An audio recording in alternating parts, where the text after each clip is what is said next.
Good evening. I appreciate the opportunity to come and speak with y'all. If the presentation is substandard in any way, I would totally blame Dan or Steve Waterman.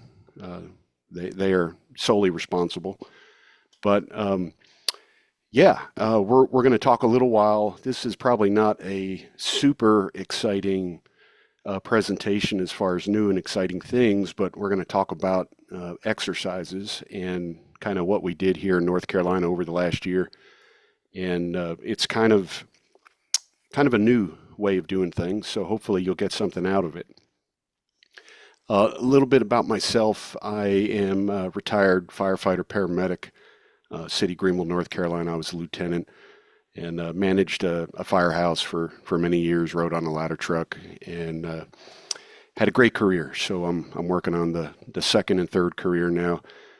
I currently work as a communication and disaster specialist with a healthcare coalition, and that's going to come into play with a lot of the things we talk about tonight. And we pretty much oversee the eastern part of North Carolina, anything healthcare related. Also, CommL, CommT, AuxComm instructor on the national level. So some of you I may have seen in person along the way, whether it's an exercise or some training, and do a lot of plan development and assist with some engineering assessments across the country. So I do get out and get to see quite a few things. Also manage a radio system here, a trunked radio system, and a large DMR radio system. And my specialty areas are aviation. Hopefully you're not hearing dogs in the background, but aviation and encryption. All right, so what does EHPC provide? That's Eastern Healthcare Preparedness Coalition. We provide healthcare support to a 29 county region. It's pretty much all of Eastern North Carolina.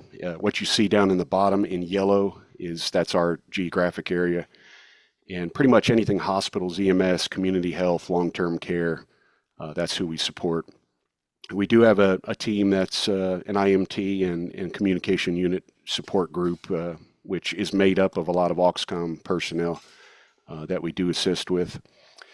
And we do exercises, so part of my job is to facilitate anything communication related in the region with emergency communication. So that's how this all comes into play.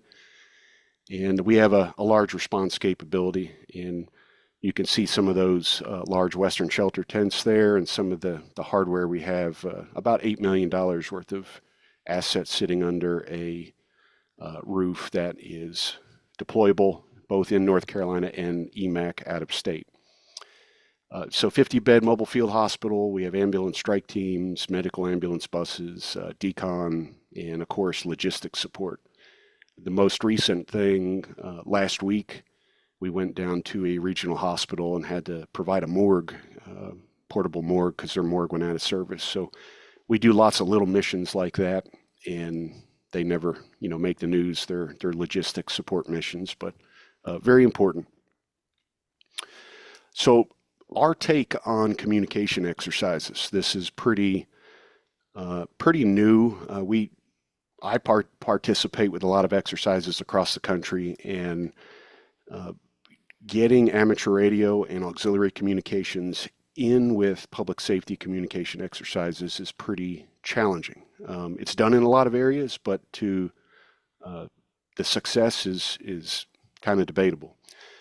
But our take on this is it does not take a vendor with a tremendous amount of money to do these exercises. So what I'm going to share with you tonight, this is stuff you easily could take into your home location, and as long as you have those relationships built with your local emergency managers and regional and state officials, that this should absolutely work. But what we do, the main goal of we do 2 exercises a year, and the main goal of our large spring exercise, what we're going to cover, is to prepare for hurricane season. So when somebody says, well, what are you trying to do here? What's the goal of this exercise? It doesn't have to be complicated. It's to prepare for hurricane season. And that is, at the end of the day, if you have taken your equipment out, you've tested it, you've identified some gaps, and made yourself better, that's the goal. But the big part of it is equipment familiarization. So we have a lot of folks that, especially in the healthcare setting, that don't look at hardware, but very rarely.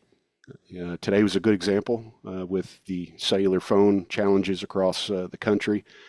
This was a big shock today. Well, should it have been a big shock? No, people should have plans for that. But anyway, equipment familiarization and functionality, that's a big one. This is another one, is test information sharing processes and platforms. So I can't tell you how many folks don't log into all of the different platforms that we have to share information. So if it's state WebEOC or any of those things, text type messaging services, is people forget their logins have expired. So this is a great time ahead of hurricane season to get everybody logged in, make sure their stuff works, because we don't want to have to do that during a high pressure environment. The exercise planning team we use to design the exercise are all subject matter experts in the field that they work in. So if the public safety side of things, we have folks that are firefighters, police officers, paramedics that are coming up with the injects to give to everybody else. So it's very valid, and all of these things that we present have happened in real life. So there's nothing that's not plausible or realistic. What we do is it's a virtual functional exercise, and that's kind of a new word. And if you look in the HCEP exercise credentialing manual, you're probably not, you're going to find those things, but not together. So a functional exercise is when you're actually doing something. So if I ask you to do X, you physically do X, and there's some type of measurable outcome. Where we're doing it a little bit different is it's virtual. So we assign you tasks, and you do the tasks, and you have to give something back to us, and we can tell if you did it or not. But there's a lot of advantages to that. So one is you get to play at your home base, and you get to work kind of at your pace. There's nobody breathing over you, and we have facilitators to help if you get jammed up. But we're not exercising the person or AHJ's deployment process. We're just exercising these tasks that are getting you ready for hurricane season. All right, so a disclaimer before I go further is things tonight that I'm talking about. I'm not representing any specific, I am representing my agency, of course, and what we do with these exercises, but there may be some things tonight I say that may be a little controversial. So, I just don't want you to take it the wrong way. Everything I say tonight is in a very constructive manner. All right, so I don't know if this will play. I will attempt to see if it will play, but this is a really good example of why we do exercises. So last year, May 4th, 2023, we did the exercise, and the day after, we had a plane that actually flew, I think, from up near Greensboro, North Carolina, and flew down this way. And unfortunately, it didn't make the airport, and he crashed into a swamp. Well, unfortunately, the swiftwater rescue guys were able to somewhat get to him, and then had to go through chest-deep swamp up to where the plane had actually crashed, which was a good distance in any direction. To get this gentleman out, and it was determined the best course of action was to bring in a U.S. Coast Guard Jayhawk helicopter and hoist him out of the swamp. Well, it just happens to be North Carolina has been very proactive, and on board all these helicopters is the North Carolina Viper trunked radio system for North Carolina. So what happened is everybody communicated flawlessly. The Swiftwater techs had their radio equipment. U.S. Coast Guard, which is a DoD asset or DHS asset, has the same radio system, and they were able to talk to each other seamlessly. And I don't know if you'll be able to hear this or not. Give me a thumbs up if somebody can hear that. So far, no. Okay, so Nope. probably not. Audio gets a little tricky over the doing WebExes and stuff, depending upon how the background stuff is filtered. But I can share this with you, and you're more than welcome to sit here and listen to your heart's content on this audio. But essentially, it goes back and forth, and it's the live audio between the Swiftwater techs and the Hilo, and it's flawless. And the reason why it was flawless is because the day before, the Coast Guard, all 18 boat stations, the air station in Elizabeth City and sector in North Carolina, all exercised this very task, which was interoperability. So that's why this stuff's important. So there's nothing better from my point of view, coordinating an exercise and something like this happens the day after and everything goes perfectly flawless. To me, that's the best reward there is. And it's no different than a hurricane, and we hear these helicopters are out hoisting up hundreds of people that are trapped and in danger, and it all works right. We did our job. So that's why it's important. But just to give you a little bit of overview, this happened on May 4th. Location, like I said, it was virtual. We had some exercise control locations that had plenty of help for folks that needed it. And the scenario type, it was a Cat 3 hurricane and essentially came on and we had degraded and non-existent infrastructure.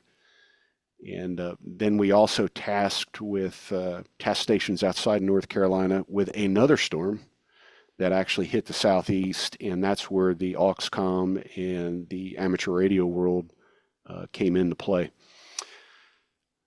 I'm going to move this box out of the way here.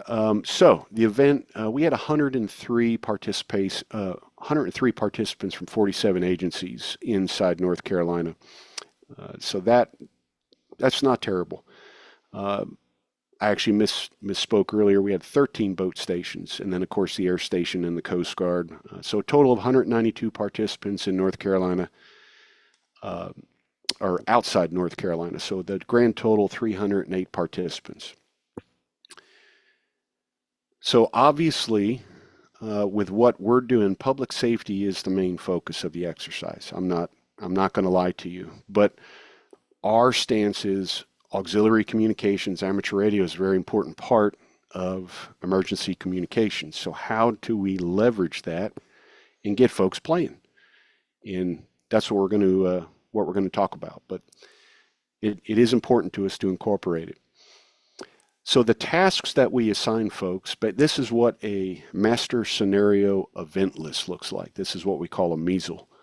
And in this measle, basically are tasks assigned to you in sequential order, and you work down them and complete them as you can.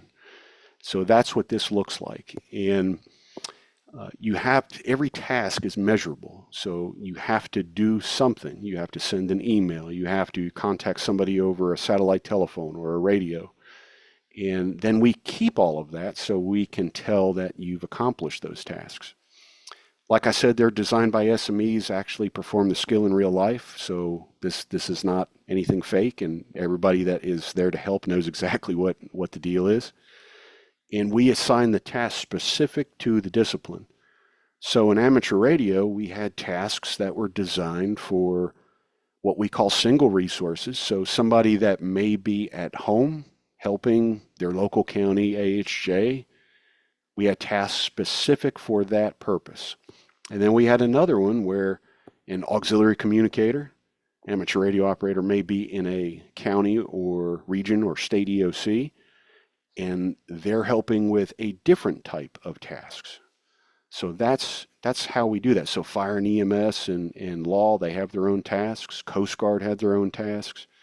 Hospitals, so obviously I'm not going to tell a hospital emergency manager and give him the same task that I'm going to give an auxiliary communicator. They both have completely different roles. So that's how it works. And we capture all the documentation and we keep it and make it better. So the scenario last year was this particular storm here. This is what we drew up on HURVAC, and this was the storm impact. And basically, I already read what it was, but What we're going to cover here is just the amateur radio or the AuxComm portion of the exercise. Public safety is a whole nother game. So on the AuxComm side, amateur radio in North Carolina, basically Cat 3 hurricane, and the task came from pre-landfall all the way through landfall. And the task was focused on WinLink. So in North Carolina, we use WinLink heavily to exchange information. That is how we exchange information. And so those tasks were driven by that. So that's how they worked through that. And none of this was a test. So whether they got through 3 injects or got through 40, and to give you an idea, the operators in North Carolina had about 40 different things they had to accomplish. That's a lot. So by the time the end of the day rolls around, you feel like you've been beat up. I mean, that's there's a lot of challenge there. So, but that's how it rolled for stations inside North Carolina. And if you look at that red circle there, stations that were inside the red circle had a specific set of injects they had to do, and then stations outside that in the other circle had a little bit different injects. Why? Because there was a little bit of different impact. So some of the gaps, and anytime you do an exercise, if you're not willing to share things that you could make better, then you probably don't need to be doing it. So we have many strengths and weaknesses that we discover when we do exercises, but these are some of them, and most of them are relatively minor. But when we were sending WinLink traffic up to the state EOC, there's a little bit of a back-end system at the state EOC that actually pulls those WinLink messages and sends them to specific, what we call ESFs, or emergency support function desks. And so the operations section chief, that's a ICS position. If somebody were to email that operations section chief through WinLink, that would actually go to their desk physically in the state EOC. Well, during that day, we discovered that part was not working. That's a win. Other people will say, hey, you got something messed up. I'm like, no, this is why we exercise. We found something that's not working and needs to be repaired. So that was fixed. This is a big one here, and it's not a fault of anybody, but AuxComm, amateur radio operators, were unfamiliar on how to pass voice traffic via an ICS 213 resource request over public safety communication systems. And it's not a fault of anybody, but the way everybody's trained in amateur radio is you share that information and do it in a very long style format. And I don't want to say a national traffic format, but a very long drawn out format. And we don't do that in public safety. So in North Carolina, we rely on our auxiliary communicators to be radio operators in state EOCs and regional coordination centers. And when we give them a task, they may be talking on a satellite telephone, they may be talking on a statewide trunked radio system.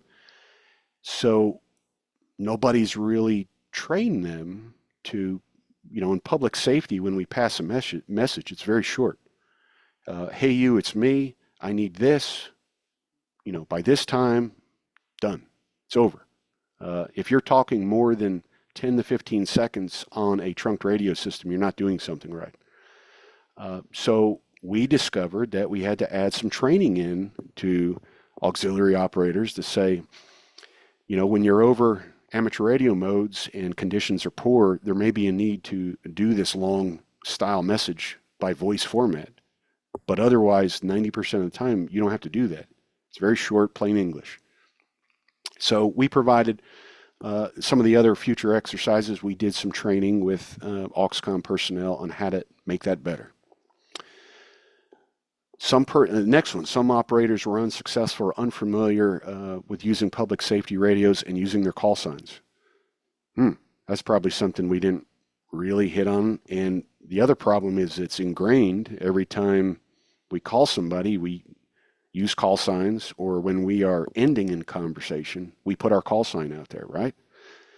Well, we don't do that on public safety radio systems. So when I'm on a statewide trunked radio system and the radio operator on the back end happens to be an auxiliary communicator, but that doesn't matter, and I hear a call sign, I don't even know what that was. Some people don't even understand that. But very minor. But that was something we had to take a look at also. So getting folks to switch from amateur radio modes to public safety radios to satellite telephones, that's one of the challenges we have to work on. All right, additional, these were specific to, of course, we're talking about North Carolina, but we're talking about WinLink itself here. And there's a lot of experts, I'm sure, on the call with WinLink, but one of them was the need to actually explain to folks that if you do have telnet connections and you're trying to share information, we want you to test your radios, don't get me wrong. But in a disaster, if I can leverage telnet and keep traffic off the air, that's very important. So if we have a very wide scale outage and everybody is trying to pass everything on RF, you can imagine how busy that is. So there's some use cases talking about when to use different forms of WinLink and when to use telnet, try to help with some of that traffic.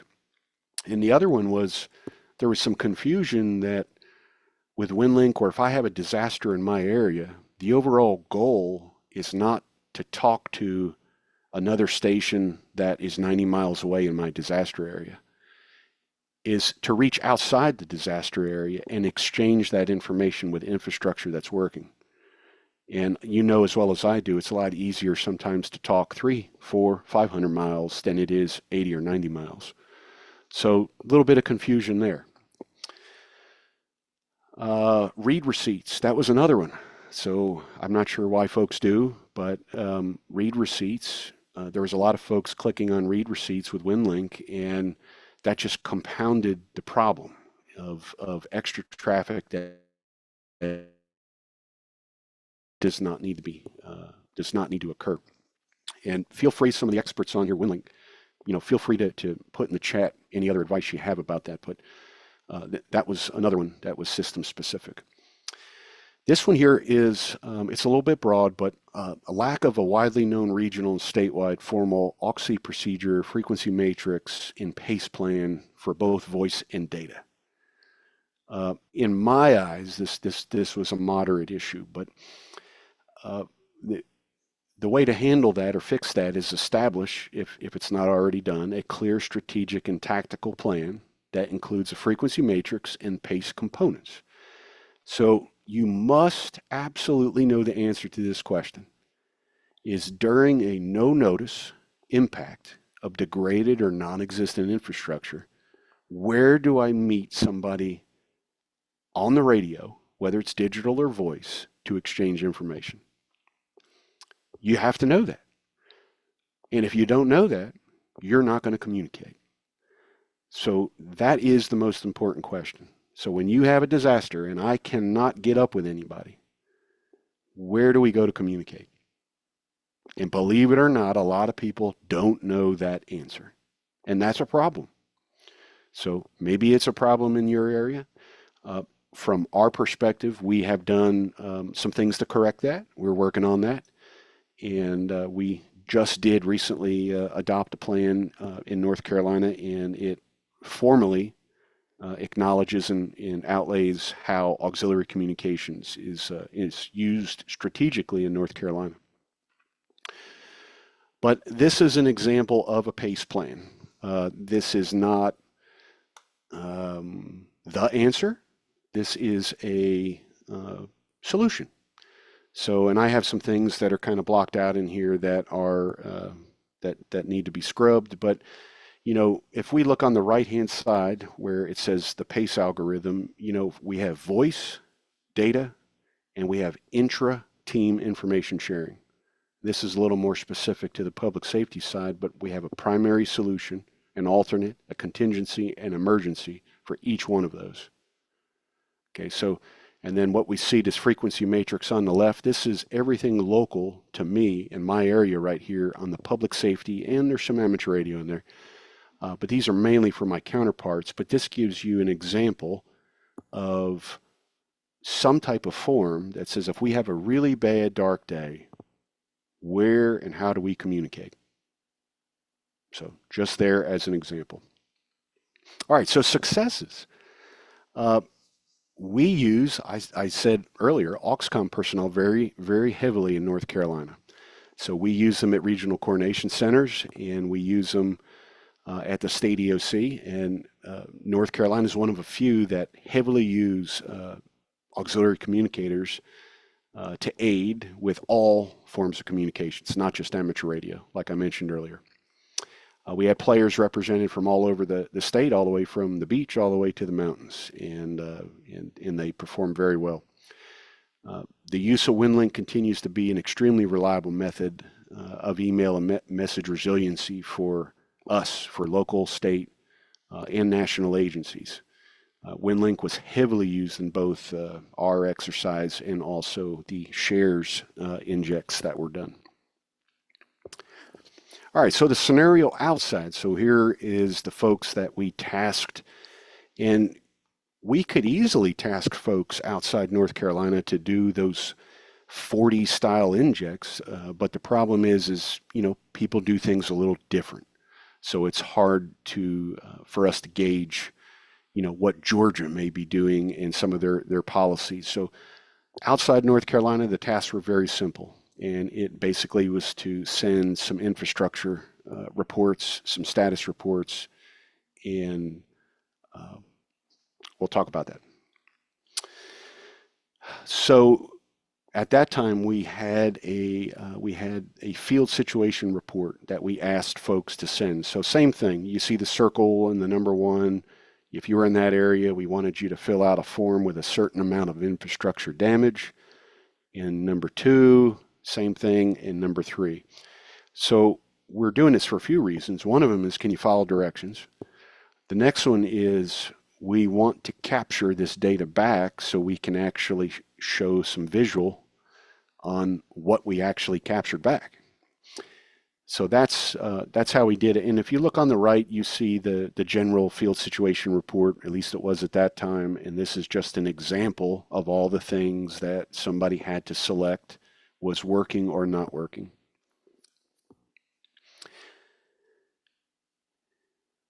All right. Same thing. So what you see on the right-hand side here, this was a picture, and if you don't know this, WinLink has the ability to map these data points on demand if needed. And that comes in handy, and this could be very useful. Numerous options are out there to visualize this type of data. So, and some of you have probably already participated in some of these that are using ArcGIS and some of these other type dashboards, and it's what I like to call sexy. It's really nice, it's eye candy, but the problem with that is it takes sometimes folks that are very familiar with GIS, and it takes infrastructure to make that happen. So depending upon how bad things are, that may not be available to you. But we had WinLink. The WinLink development team was able to mine this data on the back end and give it back to us. And so what you see, this is the regional picture. The red had no commercial power or internet. Yellow had no phone, and the blue had no impacts. So it gives you a little bit of an idea how that data was reported back. And of course, not only the visual aid in the map, but we had raw data and exactly information on what people submitted in those blocks. And you can hear, I'm just going to pick one on the left, the VoIP comment. So somebody, 20%, AT&T, Brightspeed, ETC, lines are down, not functioning, Verizon. So we could see all that in the background. And it was also very helpful. We could see every county and city that participated, and it was very useful information. All right, so some of the gaps we noted outside of North Carolina. Some stations had difficulty in following directions. That happened, and sometimes that's because of the instructions are too complicated, or could be other problems. But we did have some of that. We talked about the read receipt. That generally is not a good thing for over-the-air congestion, and we can hopefully remedy that through some additional training and exercises. Another one was those of you that are shares operators. we had some difficulty, in shares I consider kind of down another lane, and I'll just hit on that a second, is we use WinLink and shares very often here. And I may put a WinLink drop kit at a hospital and give a doctor, nurse, a secretary instructions on how to use this radio.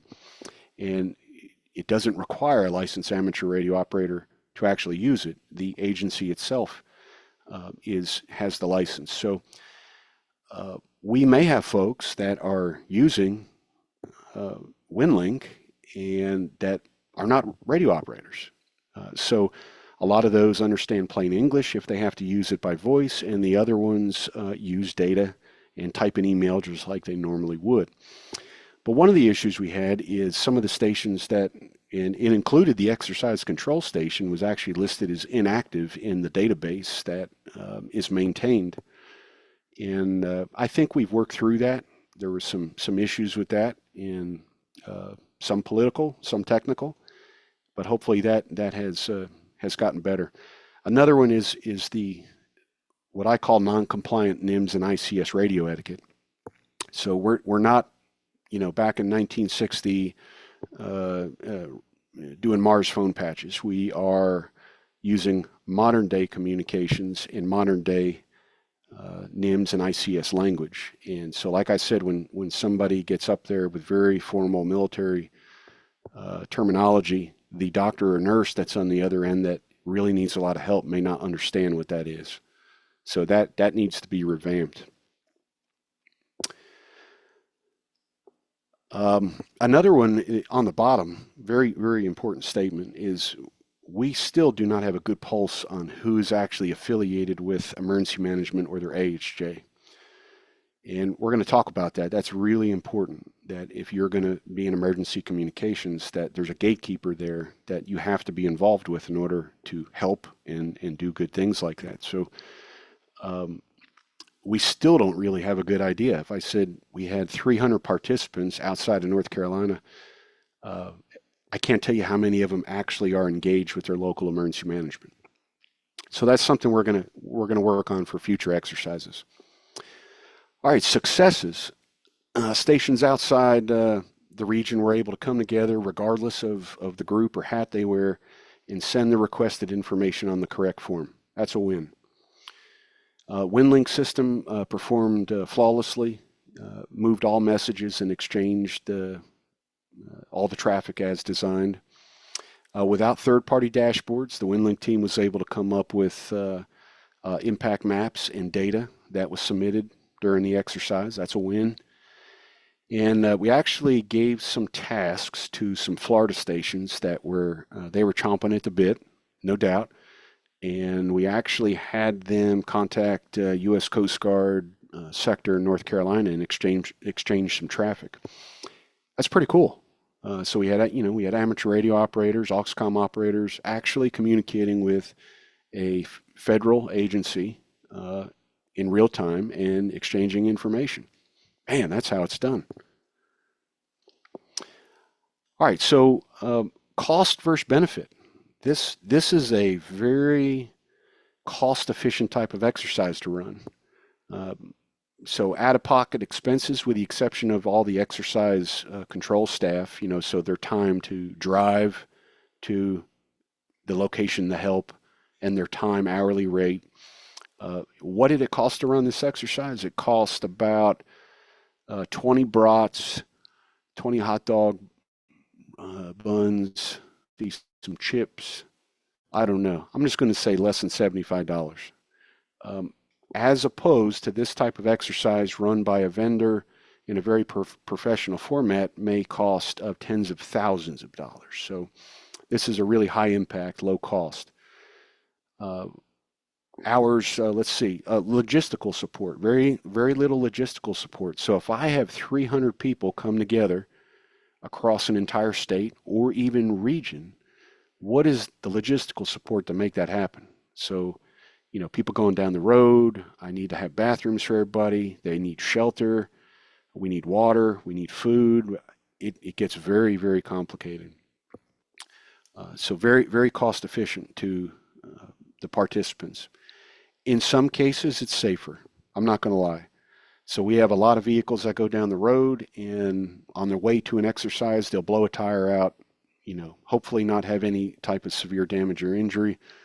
And in this case, we're not exercising the deployment process. We're exercising all the tasks that are related to emergency communications, if that makes sense.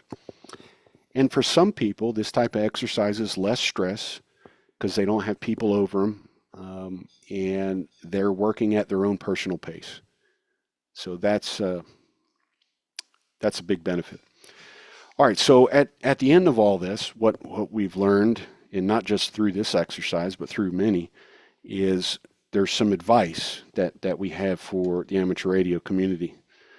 And the following, are a few uncomfortable truths that I'm going to share with you. And, we're all here for the same thing.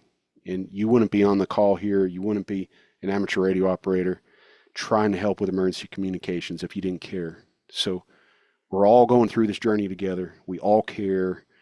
So it's a matter of getting on the same page.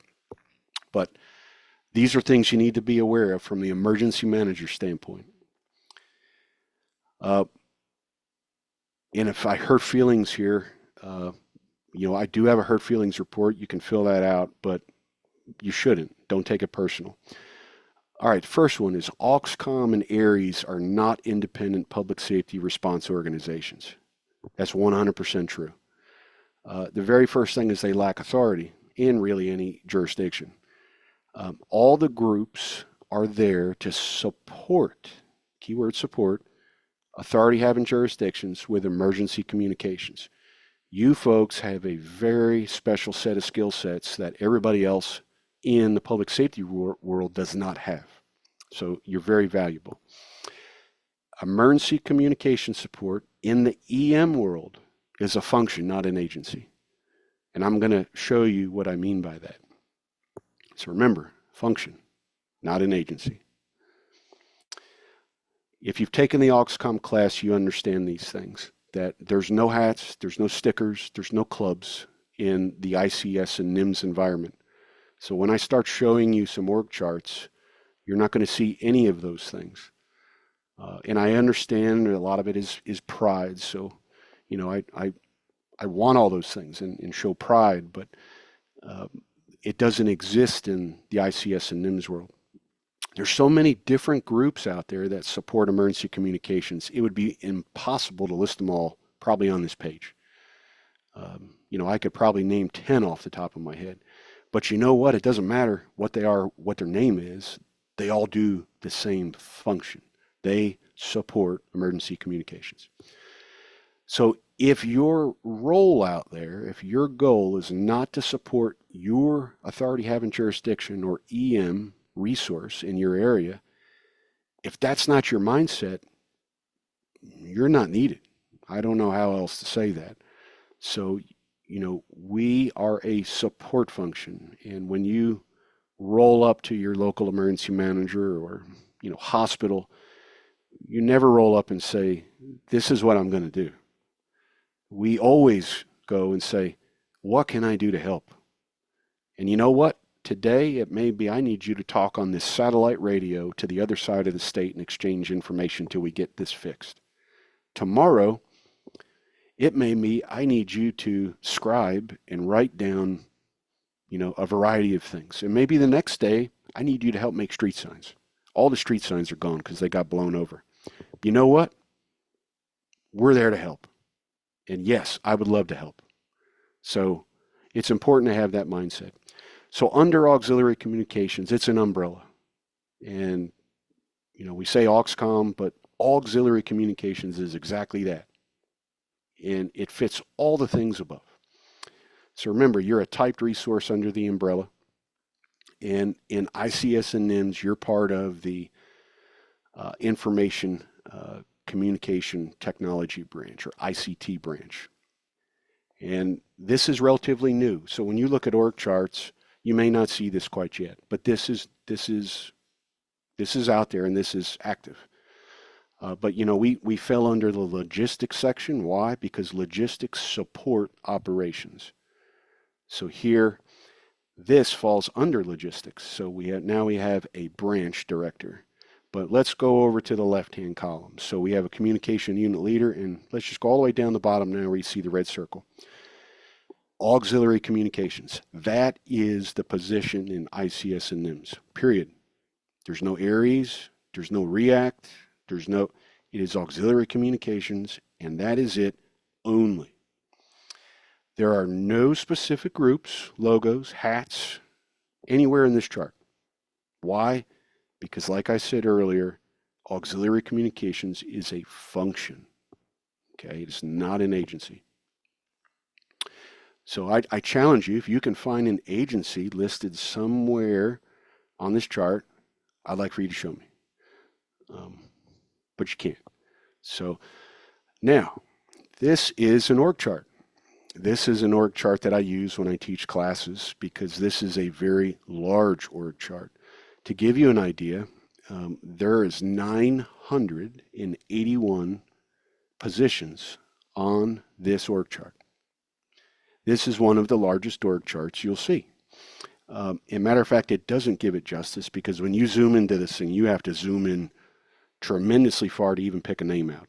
Okay, so, but I challenge you, but you can't see it anyway, it's too small, that in this, you will not see an agency listed anywhere.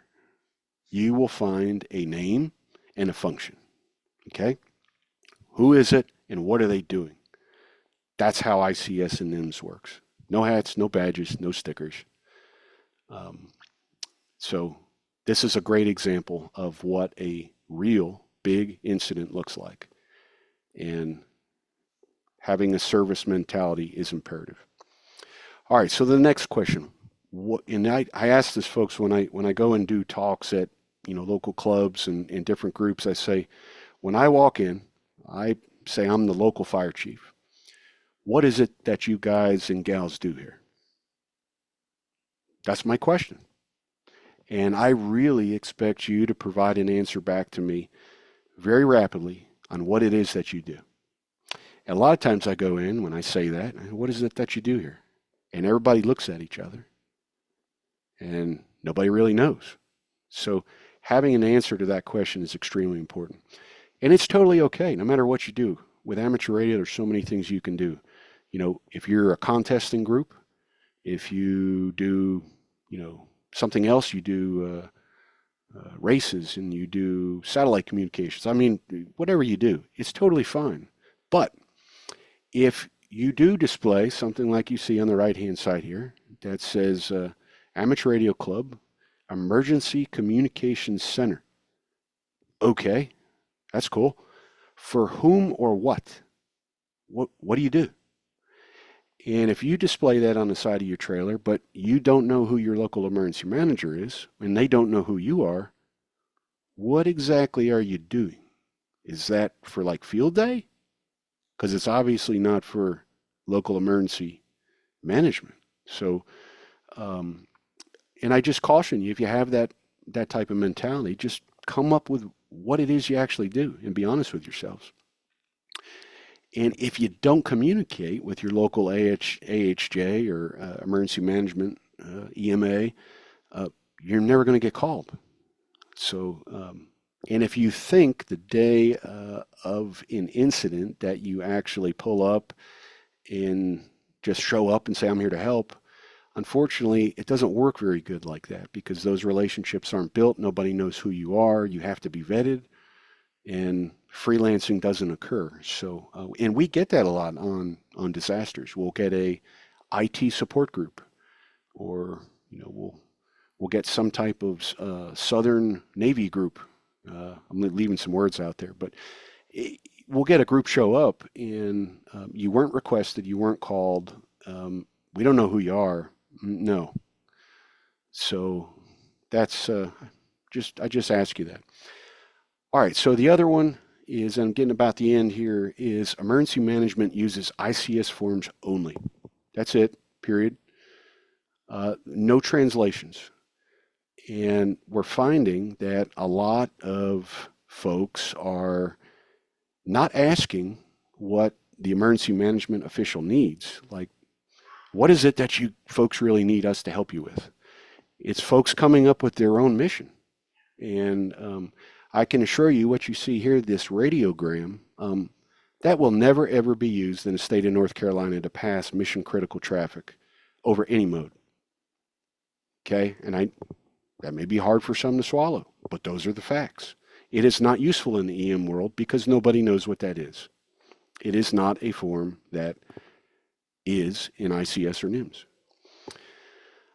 The other one, we have the RRI Radiogram 213. I give whoever came up with this a lot of credit. You're trying to do the right thing. So we're going to label something and say it's an ICS 213. We're going to make it resemble kinda, maybe a little, what a 213 looks like. But we're still translating the data to make it easier to go through other routes. Don't need that. Good try. No. And then I will caution folks to look at the org chart you see on the right. That doesn't exist in ICS. And I'll talk more about that. But that all those positions you see there, if you were to show up at a local incident or to a regional coordination center and say, I'm the section traffic manager, and they would say, you're what? You need to go over there to the Department of Transportation. Traffic manager? I don't know what that is, but you need to go over there. Nobody knows what that is because it doesn't exist. So the other one is the 30-minute. In North Carolina, our requirement is we need that message moved from point A to point B in less than 30 minutes.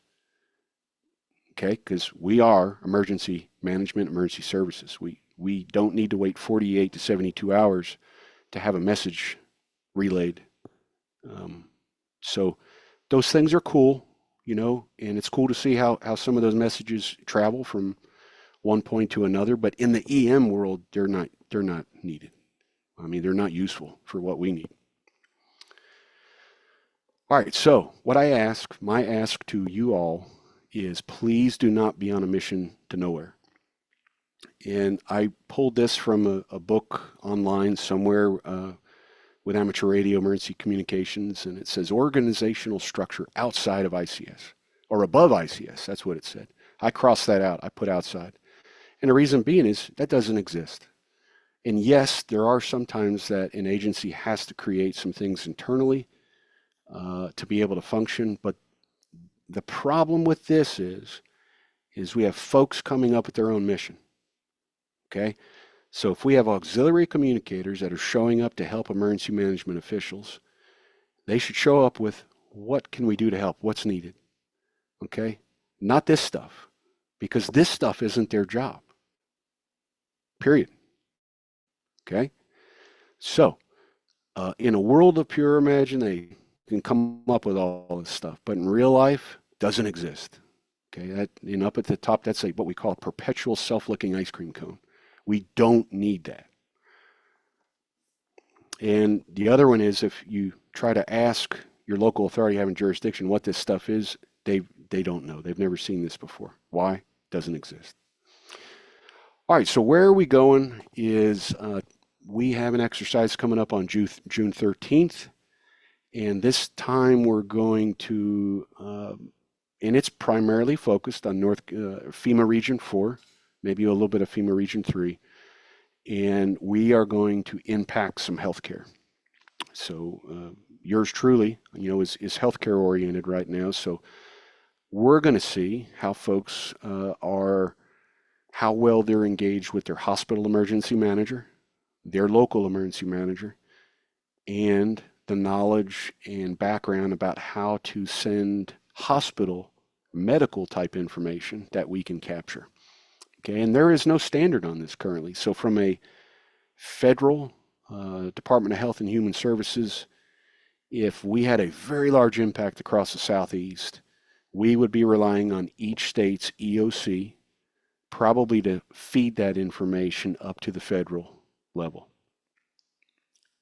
We really haven't practiced that. We have, but only with infrastructure that's intact, not scenarios where we actually have to move stuff over HF or any other mode. So I'll leave this slide up here for a few minutes. There's some QR codes here. Uh, what is the purpose in 2024, June 13th, is pretty much engage stakeholders across the Southeast to exercise hardware and their processes ahead of the hurricane season. Pretty useful.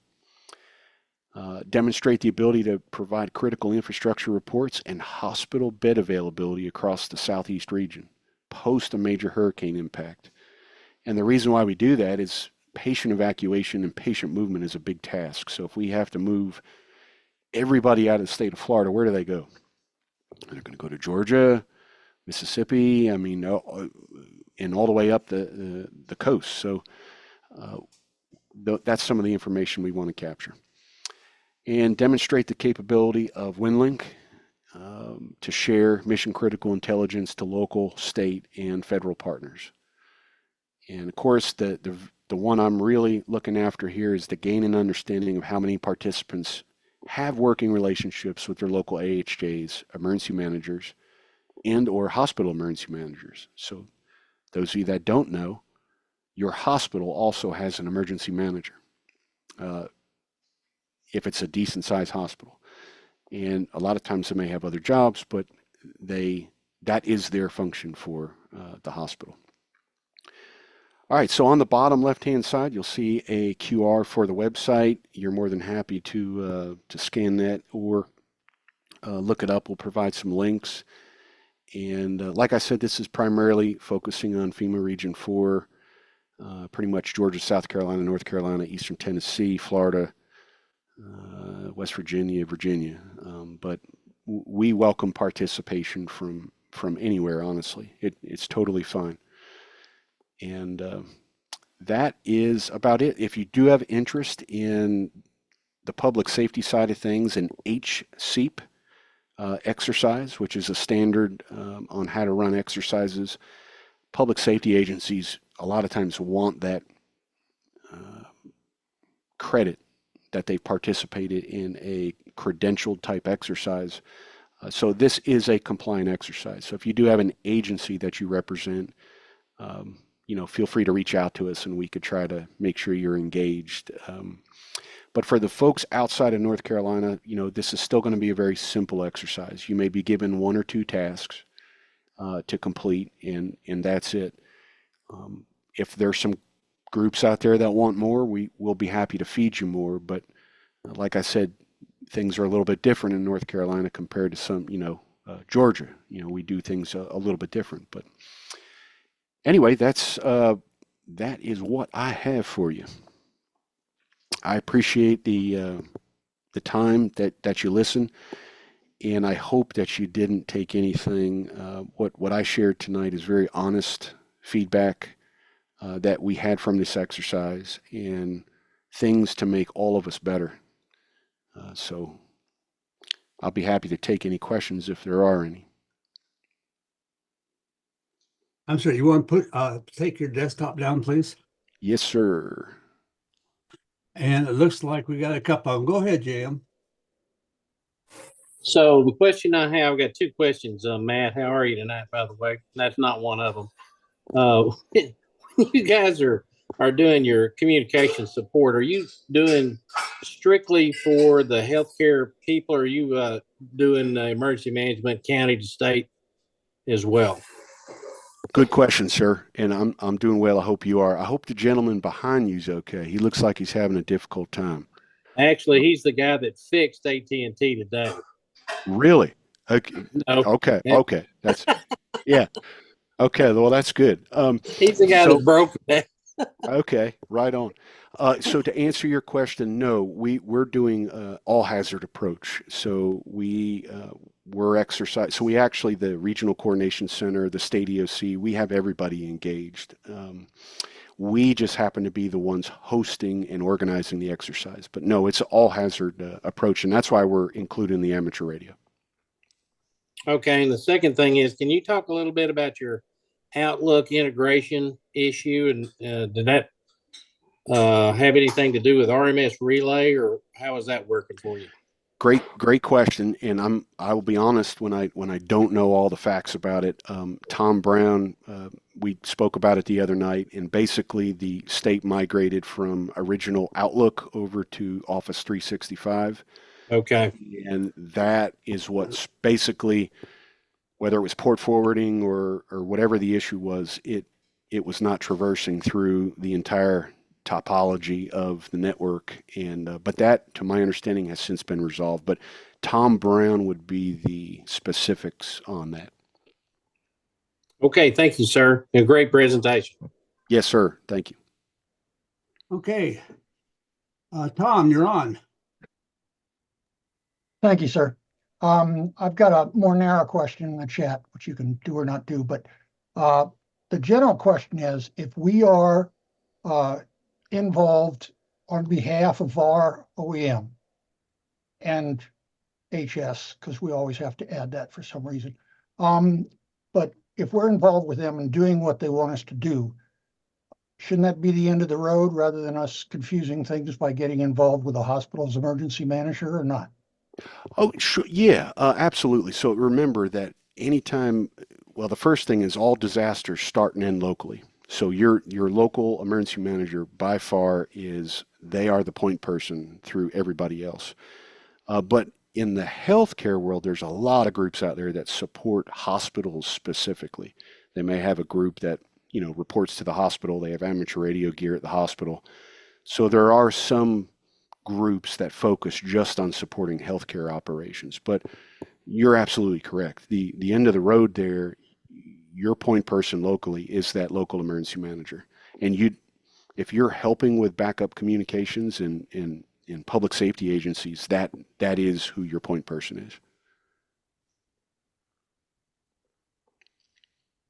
Okay. Anybody else? Dan, you got your hand up, sir. Yeah. Excuse me. Yeah, Matt. First, your voice is music to my ears. That's scary. That's very scary. Well, that's because the material you're presenting makes so much sense. And I'm really embarrassed to ask this question, but you mentioned WinLink into your EOC. Is your EOC using web OEC or EOC? Yes. So the state of North Carolina, the state agencies, and then county agencies, everybody's using web EOC. Yes, sir. And so shares, I'm going to guess, doesn't have any problems with a station inside the EOC, right? You're talking about a amateur radio station in the EOC? A shares WinLink station. Oh, shares WinLink. Okay, I'm tracking you now. Yeah, no, actually, so North Carolina, we use shares WinLink very heavily. So the state EOC, regional coordination centers, yes. And believe it or not, even at the hospital, we have a shares WinLink RMS. Real good. That answers the question I was embarrassed to ask. Oh, yes, sir. No, that's a very, very, very good question. I can't envision Dan being embarrassed. Okay, No. Victor, go ahead. One moment, please. One moment. All right. Thank you. Good evening. Yeah, this is music to my ears too, simply because although I'm on the West Coast with a different scenario than hurricanes, the exercise and the ability to create exercise is important. One thing I want to underscore from the beginning was the ability to follow directions. And it seems we do it a lot in our email, and I really ask everybody pay attention, slow down, and read what's in front of you.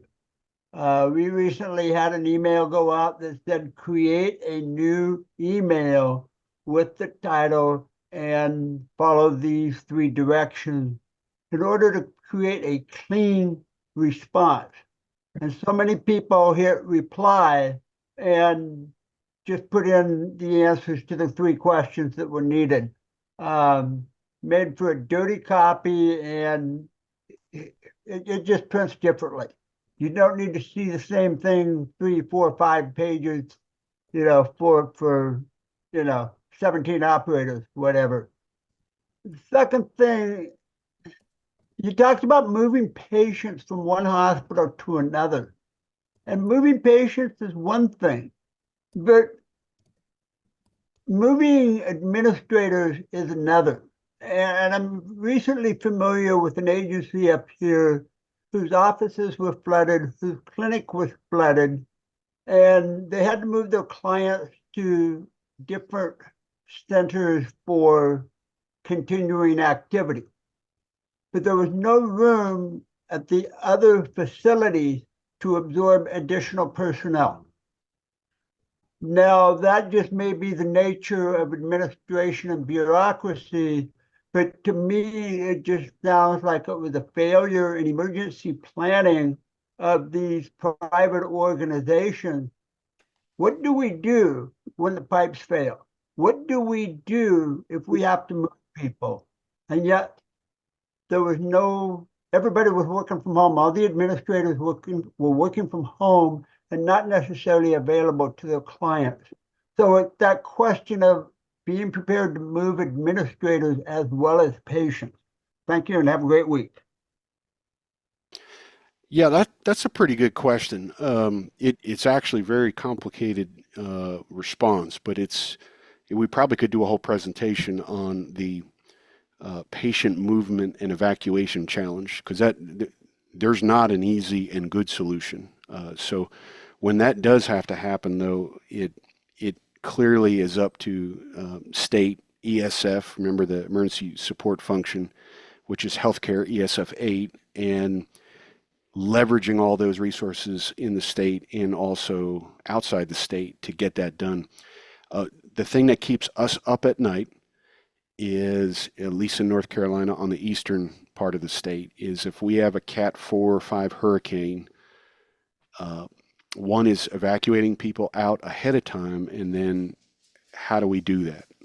And there's not a good solution. There's not enough resources to move. My hospital is a 1,000-bed hospital. So just think about that for a minute, is where do I find enough resources to move 1,000 people? And these aren't 1,000 walking people. These are 1,000 people that are in the hospital because they're sick. So that's a very complex problem. And there's folks out there that is their job to figure that out. And obviously some do better than others, but yeah. Okay, Andy, go ahead. Hi, Matt. Great to meet you online. Listening to your new exercise, it reminds me very much of the mission for Oliver Dooley and the LAX Northeast region. Their mission is supporting hospitals in this kind of scenario. Now, it's rather different to North Carolina. It's a much smaller area, but much higher population density. But I wonder if there are other groups around the continental US that you might be able to, share notes and issues and so forth in this hospital support sort of scenario. Have you looked into any of that at all? A little bit. I do know in South Carolina they have a very good program, and it has slipped my mind right this second. There's another group out in the western North Carolina, and that your question brings up a very interesting thing. Is there's lots of us out here doing that, but we don't know who each other are, Right. And we can't share information. So. Example, we have a very large DMR system here there's a DMR repeater at every single hospital, and the successes and the pros and cons of that would be good to share with other folks. But yeah, that's a good point, and probably need a better way to get those groups connected. Because very similar missions, different scale and scope, but yeah, I'd be happy to do that. Sure. Okay, I don't see any more hands up. See what's going, do you have a vision of what's going on in chats there? Let's see. Let me pull it up. Let's see. Authority. I'm just reading, so bear with me. Not a problem. While you're doing that, Bob, why don't you come on? Yeah, my question is, do you have any custom forms you use with WinLink? I noticed South Carolina and Ohio all have custom forms, and I don't see any on the custom form page. Great question. The answer is relatively no. The forms we use on WinLink primarily ICS 213, 214, and we occasionally will use, a 205. But most of the time, if we're going to use WinLink, it's going to be email or it's going to be to send those forms, which 90% of the time is going to be an ICS 213 form because they're going to be resource requests. Matt, But go ahead. So you, I have to tell you that the situational awareness, field situational awareness report that is used more than any other, that report used to be, that came from the 2017 Maria hurricane that was affecting Puerto Rico. That was a shares report. Your statewide interoperability coordinator, who's here tonight after working all day, and communication manager, Greg Hauser, redesigned that with Tom Brown in Virginia, Enzor, and Roger Mull in South Carolina, presented that to us as a more usable report. And that's where that report came from. So North Carolina definitely has had input into our forms and reports, just for your info. Yeah, no, that was a good point. When I didn't look kind of globally at that. For me, I look very narrow at the forms I use. But you are correct, and that would be a form that we would use pretty extensively if infrastructure was down. Let's see here. I'm working down checkbox setting, working WinLink, read receipts. There's some bunch of stuff here. Let's see.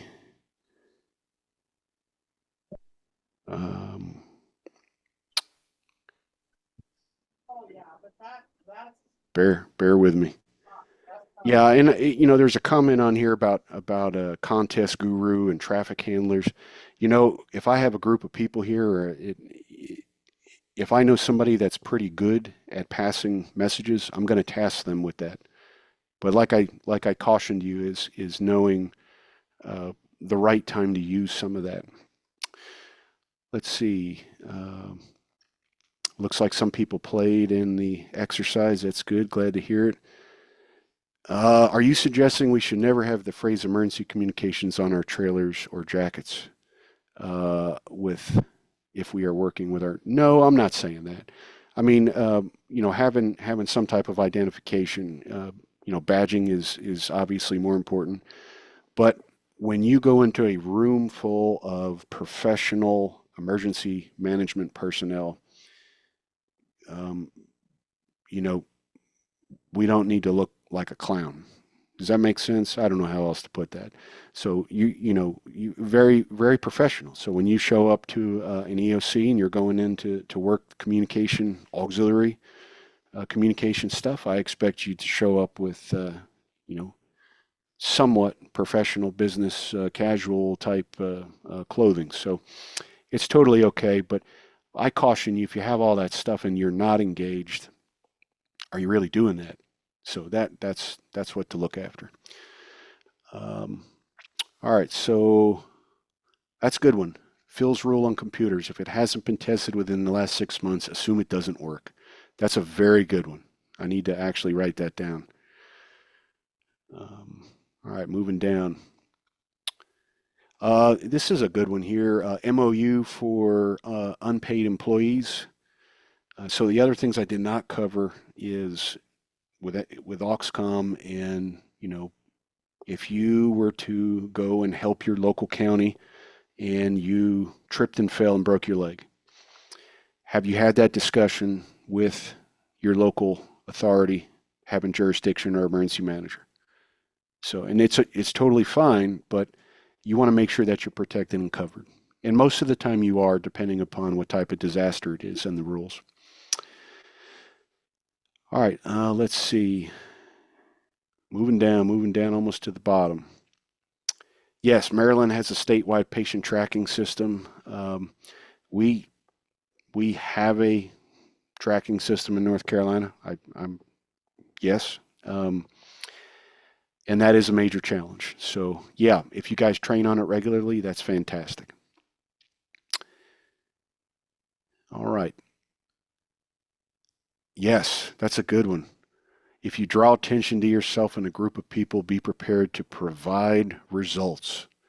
So when somebody says, I can do this, I can do that, and I can do that, my follow-up is going to be, show me. And you better be able produce that. Could not hear the part, how do we not look like clowns?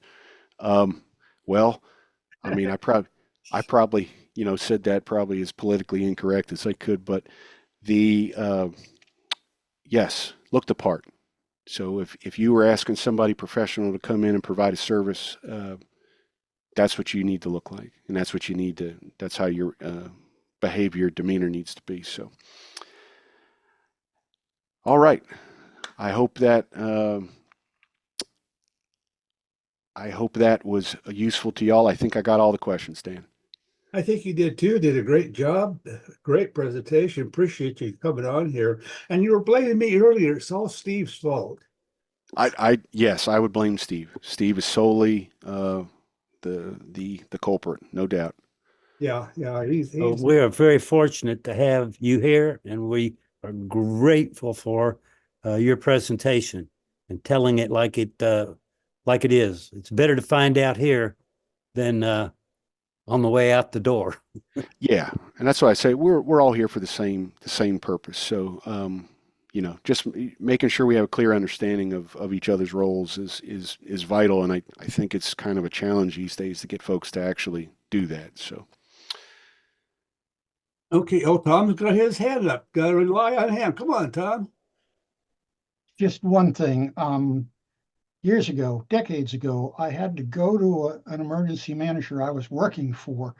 And, I'd been working for him for 2.5 years as a volunteer.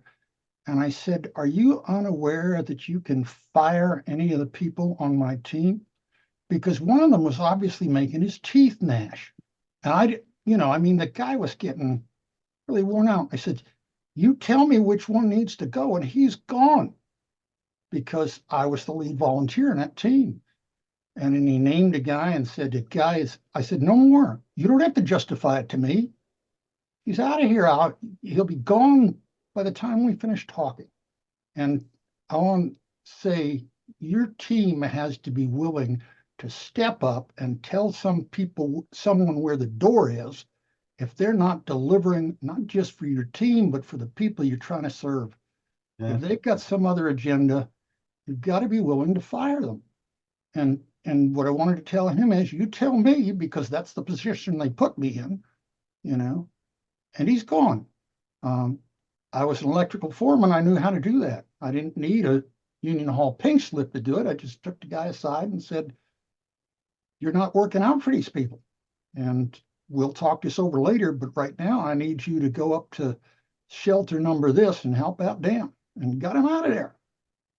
So if you're in charge of a team, you have to be willing to listen and look for when somebody you're trying to be working for is gnashing their teeth. You can't allow that to continue. You've got to make it clear that you can can the guy. He can can the guy just by talking to you. So if somebody comes in there thinking they're God's gift to whatever, be prepared to tell them as nicely as you can, goodbye. Okay. Good points there. Are there any other questions? Yes, yes, Okay. indeed, Victor. Okay, Victor, I didn't see your hand up, but go ahead, Victor. I didn't get to the button fast enough. In the middle of the presentation, you talked about the Form 213 not being viable, a couple other things that were not viable, or I think you might have said useless, not used. And then here towards the end, you said the 205, the 213, a couple others were what we used, ones that we used almost exclusively. Can you explain that contradiction there? Yeah, Maybe that's a good point to bring up. The RRI 213, and basically that I believe that was probably a good attempt to cater to emergency managers or AHJs to take that 213 information that we use all the time, but it gets injected into the national traffic system in a format that is easily able to do that. What the comment with that is a 213 form, ICS 213, is a form we use all the time. But we don't need that form translated into some other type of form. That is, and I get the effort that was placed behind that, but that's not what's needed. We need our information sent and shared in the format in which it is, and that's why we have standardized forms. The other thing I was going to ask about was I am strictly an amateur operator. I do not have a whole list of ICS courses that I've gone through beyond 1, 2, and 7. And it's the idea that if I show up at a situation that I'm assigned to in my cert shirt, because I expect to be a cert liaison as well as doing some of my radio work, it's the idea that I've identified myself as someone who is a part of this umbrella. Everybody knows what cert is. Okay, fine. We know this guy, he's got some credentials. If somebody's got a medical reserve unit credential, we know just by looking. We know if you've got an Army uniform or a Marine uniform, we know by looking, this is the person that does belong here versus the clown suit. You're absolutely correct. So I hope there's no conflict with wearing those internal kinds of identification shirts that say, yes, you're part of this program. No, I mean that it really comes up to, and as you travel across the country, different folks they function differently. But no, I think if you show up with an attitude of I'm here to help, what can I do to help, and these are my skills, I think the type of shirt that you have on is probably the least of the concerns. Okay, perfect. All right, Cliff, you want to come on and talk to us?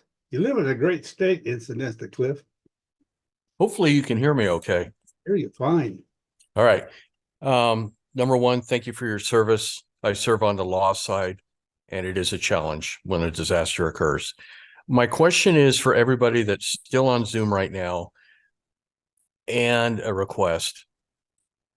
Do you use APRS as part of your tracking, and do you use SARA, TOPO, SARTOPO, when your search and rescue personnel are out and about and being able to track them in case they need aid or something happens to them?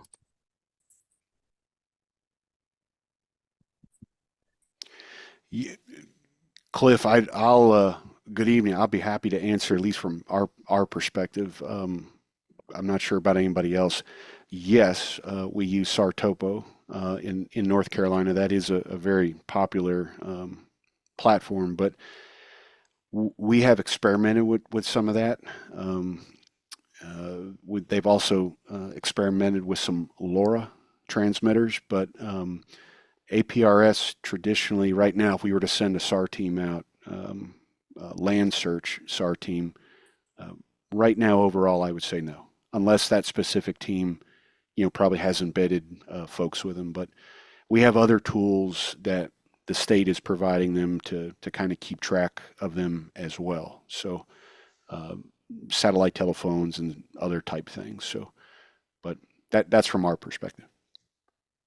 So my request is, on the other half of this is, I got a email from Silver Valley Search and Rescue, which is just east of Coeur d'Alene, Idaho. During this time of season, we get a lot of avalanches, and then we get people that are lost during the summertime. They're trying to connect their APRS with their SAR-TOPOL system so that they can track their own personnel. Our folks up here, about 150 folks, you know, APRS is kind of old, but this is all Silver Valley has to work with. And I'm also, you know, reaching out for assistance. Does anybody have any experience or knowledge of this?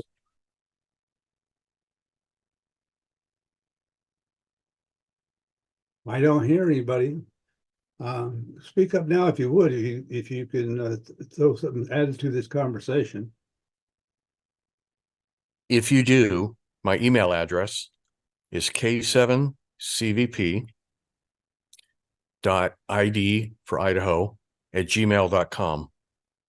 And I'm part of Kootenai County, or I'm sorry, Kootenai Amateur Radio Service up in North Idaho. Thanks. All right. Well, thank you very much. Appreciate you coming on with that. Hopefully you get some results. Cliff, 30 years ago, a GPS and a AM aviation radio was what Alaska Search and Rescue used if they needed to establish an emergency connection beyond the reach of their issued radios. Every pilot in Alaska is monitoring, or was monitoring, what is it, 126 point something, the ELT frequency. And it wasn't just SAR, it was everybody in the backcountry in Alaska. Because probably, I don't know if there would be any time, day or night, that you couldn't reach a plane that's monitoring the ELT frequencies and not get a response. So if you know where you are, you just pass the message back that way, and it would go to SARSAT at the Joint Base Elmendorf, Fort Rich, almost immediately. Okay. Is that helpful there, Cliff?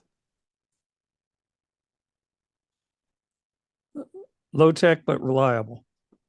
Sometimes that's low tech is the best tech if it works.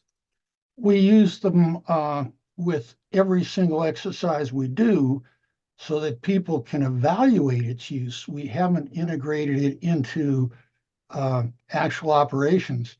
And it's worth pointing out that most APRS beacons are considered automatic stations, so they do not have to be carried by an amateur radio operator. If they're just on and off, it is permissible to have them carried by a non-operator. So you can issue beacons to team leaders or whoever and tell them when they set out, turn it on, when they come back, turn it off. And that's lawful. And if you can make use of that, that's great.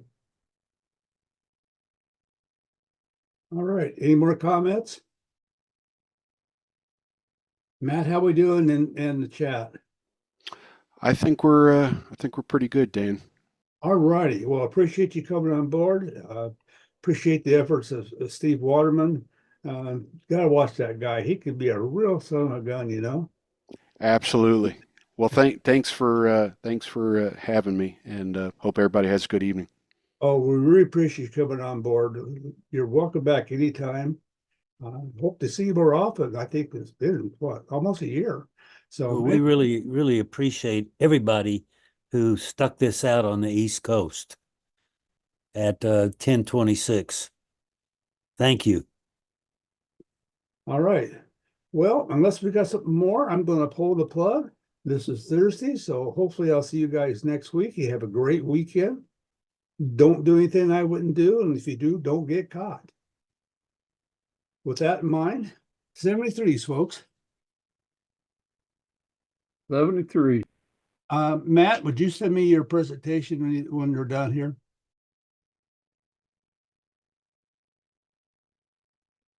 No Matt. Okay,